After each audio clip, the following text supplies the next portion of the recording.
Hello students, मैं आप लोगों को इस वीडियो में कक्षा 10वीं के हिंदी सब्जेक्ट के कुछ महत्वपूर्ण प्रश्न बता रहा हूँ। ये वार्षिक पेपर में आने वाले प्रश्न हैं, तो टिक कर लेना और याद कर लेना, ठीक है। चलो डायरेक्ट मैं इसका उत्तर भी दिखा देता हूँ। देखो, एक प्रश्न ये है, अगर आएगा तो ये प्रश्न आ सकता है, कंधे डाल दूं तो गजब हो जाएगा, दुनिया लड़खड़ाकर गिर पड़े। ठीक है, ये इसका क्या करना है, इसमें संदर्भ प्रसंग व्याख्या वाला जो टॉपिक है ना, वही बताना है आपको। तो यहाँ पे आप देख सकते हो, प्रस्तुत गद्यांश डॉक्टर भगवत शरण उपाध्याय द्वारा लिखित मैं मजदूर हूँ नामक पाठ से लिया गया है।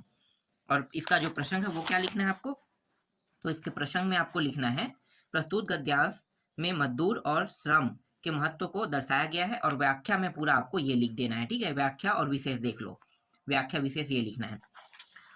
और ये वाला जो प्रश्न देखो, ये भी इंपॉर्टेंट है। बाबा आदम के वनों को काट कर मैंने पत्थर की जमीन खोदकर नरम कर डाली, इसे देख लेना है। और इसमें संदर्भ जो है वो संदर्भ है वो क्या रहेगा, वही आएगा जो इससे पहले वाले प्रश्न में, क्योंकि अध्याय एक ही है। ठीक है, प्रसंग बदल जाएगा। प्रसंग क्या हो जाएगा, प्रस्तुत गद्यांश में लेखक ने मजदूरों के अथक परिश्रम का वर्णन किया है, ये हो जाएगा। और व्याख्या ये रहेगा, ठीक है, व्याख्या ये। तो ये प्रश्न आप लोग देख लेना, ठीक है। और कुछ प्रश्न दिखाता हूँ। इसके बाद हम आ जाते हैं, यहाँ पे आ जाते हैं। देखो, ये वाला प्रश्न इंपॉर्टेंट है। ये है, देख आया चंद्रग्रहण। ये चंद्रग्रहण से लौटती बेर वाले जो अध्याय है उससे प्रश्न है, ठीक है। तो मैं इसका उत्तर दिखा देता हूँ। देखता हूँ दृश्य अब मैं, तो ये प्रश्न अगर आता है एग्जाम में, ठीक है, आने वाली ही प्रश्न है, ये मैं दे रहा हूँ वो आने वाला प्रश्न है। तो ये पूरा आप लोग देख लो, पढ़ लो, ठीक है। अब मैं आपको इसका संदर्भ और व्याख्या दिखाता हूँ। तो देखो, संदर्भ ये रहा। क्या लिखना है, प्रस्तुत पद्यांश चंद्रग्रहण से लौटती बेर कविता से लिया गया है, जिसके रचयिता श्री केदारनाथ अग्रवाल जी है। ठीक है, ये पूरा लिखना। प्रसंग बदल जाएगा, प्रसंग इसका इसके हिसाब से बनेगा, ठीक है। तो इस पद में कवि ने चंद्रग्रहण नामक स्थान से लौटते समय खेतों में अलसी और चना की फसल देखकर कल्पना करते हुए कहते हैं कि क्या करना है, अब व्याख्या कर देना है। तो ये पूरा व्याख्या आपको लिखना है, ठीक है। इसका विशेष भी दिखा देता हूँ। विशेष आपको थोड़ा सा लिखना होता है, तो ये विशेष देख लो, ठीक है। ये हो गया, कौन कौन सा है, इसमें अनुप्रास अलंकार, भाषा सहजता, सरलता और लयात्मक है। तो इस तरह से आपको बता देना है। इसके बाद देखो, यहाँ पे ये प्रश्न भी इंपॉर्टेंट है। और सरसों की ना पूछो, ठीक है। तो ये वाला पूरा देख लेना, ये भी इंपॉर्टेंट है। और संदर्भ तो इसी अध्याय से मतलब सेम रहेगा, प्रसंग चेंज होता है। तो प्रसंग में आपको क्या लिखना है, यहाँ पे दिखा देता हूँ मैं प्रसंग को। प्रस्तुत पद्यांश में कवि ने फागुन महीना और सरसों को देखकर जो कल्पना की है उनका वर्णन, ठीक है। और ये रहा इसका व्याख्या।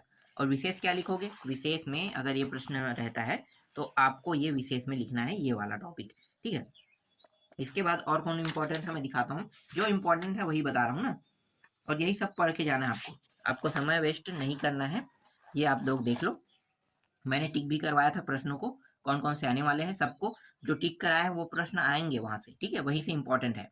यहाँ पे देखो, अलम धवलगिरी के शिखरों पर बादल को घिरते देखा, तो ये है। और इसमें संदर्भ देखो, प्रस्तुत पद्यांश कवि नागार्जुन द्वारा रचित कविता बादल को घिरते देखा से लिया गया है। और प्रसंग क्या रहेगा, प्रसंग आपका ये रहेगा, देख सकते हो। इस पद्यांश में कवि वर्षा के आगमन का वर्णन करते हुए कहते हैं, ठीक है, ये व्याख्या है इसका।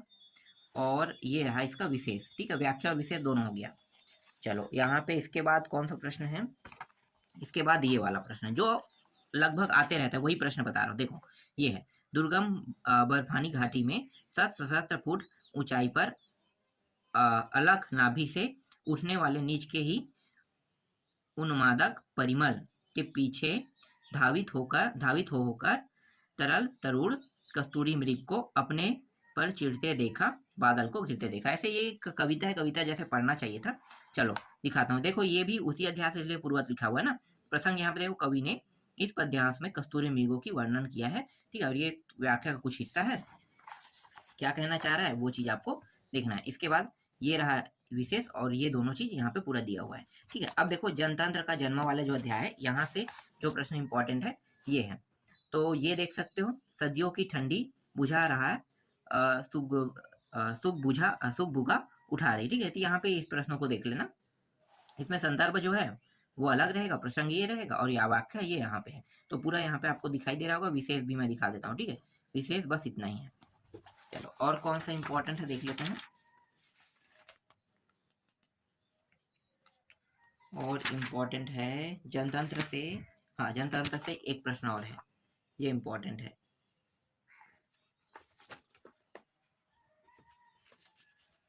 देखो, जनतंत्र से ये इंपॉर्टेंट है ये। अब 2 शताब्दियों सहस्त्राब्दी का अंधकार बीता, गवाक्ष अंबर के दहके जाते हैं। ठीक है, ये इंपॉर्टेंट है, इसको देख लेना। इसका मैं आपको संदर्भ व्याख्या में दिखा देता हूँ। ये रहा इसका प्रसंग। संदर्भ जनता से सेम रहेगा ना, तो व्याख्या बस देखो, प्रसंग, व्याख्या और विशेष इंपॉर्टेंट है, ये देख लो। ठीक है, इसके बाद मैं आपको दिखाता हूँ आगे। कन्यादान से कोई प्रश्न नहीं है, गृह प्रवेश से भी कोई प्रश्न इंपॉर्टेंट नहीं है। और 1 मिनट, कहाँ तक हो गया गृह प्रवेश? यहाँ ये सब हो गया। ठीक है, अब छत्तीसगढ़ी भाषा वाला टॉपिक देख लेते हैं, यहाँ से कौन कौन से प्रश्न आने वाले हैं। ये भी नहीं है, ये भी नहीं है। हाँ, जीवन का झरना से देखते हैं। ठीक है, ये तो देखे थे क्या, जीवन के झरना से? चलो एक बार और देख लेते हैं, अगर नहीं देखे हैं तो। देखो, बाधा के लोड़ों से लड़ता। ठीक है, रोड़ों से लड़ता, तो ये प्रश्न इंपॉर्टेंट है। और यहाँ पे इसका जो संदर्भ है वो यहाँ पे आपको क्या होगा, यहाँ पे दिखा देता हूँ मैं, ऊपर में दिया हुआ है। देखो, प्रस्तुत पदार्थ पाठ 8 जीवन की झरना से अवतरित है। इसके रचनाकार श्री R.C. प्रसाद जी हैं। ठीक है, ये लेना है। और बाकी चीज यहाँ पे प्रसंग और व्याख्या ये लिखना है। यहाँ पे जो प्रसंग दिखाई दे रहा है, यहाँ पे व्याख्या दिखाई दे रहा है, ये आपको लिखना है। और ये भी यहाँ पे विशेष में जो है इनको लिख लेना है। ठीक है, इसके बाद देखो यहाँ पे ये प्रश्न है, निर्झर, अक्सर आते रहता है प्रश्न। निर्झर कहता है बढ़े चलो तुम पीछे मत देखो, मुड़कर यौवन कहता है बढ़े चलो सोचो मत, क्या होगा चलकर चलना। ठीक है, ये प्रश्न है, देख लेना। इसका संदर्भ वही है, इसी अध्याय से तो सेम रहेगा। प्रसंग देख लो और व्याख्या देख लो और विशेष देख लो, तो ये इंपॉर्टेंट है, ये दिखा देता हूँ मैं आपको। ठीक, आगे देखते हैं इसके बाद और कौन सा प्रश्न इंपॉर्टेंट है। इसके बाद एक और प्रश्न है, वो इम्पोर्टेंट है, ये वाला। ठीक है, यही बस लास्ट है। और है क्या? हाँ, होगा और होगा, विविध में तो देखना पड़ेगा। चलो देखेंगे, यहाँ पे देखो ये वाला प्रश्न है। ठीक है, ये इंपॉर्टेंट है, तो इसका संदर्भ और व्याख्या 1 मिनट। ये कौन से टॉपिक से है? ये है साध्य से लिया है। ठीक है, ये पाठ 9 से है, तो पाठ 9 से लिखना है। संदर्भ मैं दिखा देता हूँ, फिर बाद में कहोगे। ये रहा, उपयुक्त पदार्थ पाठ 9 साध से अवतरित है, जिसकी रचयिता सुभद्रा कुमारी चौहान जी है। ठीक है, ये लिखना है। लेकिन प्रसंग क्या रहेगा, इसके टॉपिक के प्रसंग रहेंगे, ये पूरा प्रसंग इसका रहेगा। ठीक है, व्याख्या भी इसी पे रहेगा। तो व्याख्या अब मैं दिखा देता हूँ, ये रहा व्याख्या का पूरा टॉपिक, इतना सारा है। ठीक है, तो ये पूरा याद कर लेना, और होगा तो और दिखा देता हूँ।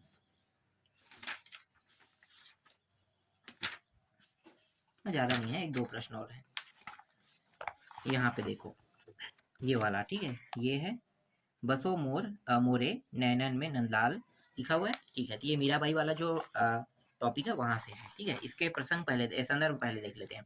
देखो, प्रस्तुत पद्यांश हमारी पाठ्य पुस्तक के पाठ 10 मध्ययुगीन काव्य से उद्धृत है, जिसकी रचयिता कौन है? मीराबाई जी है। ठीक है, आगे देखो, और ये रहा इसके संदर्भ और व्याख्या देख लो, प्रसंग, संदर्भ, व्याख्या और विशेष सब है।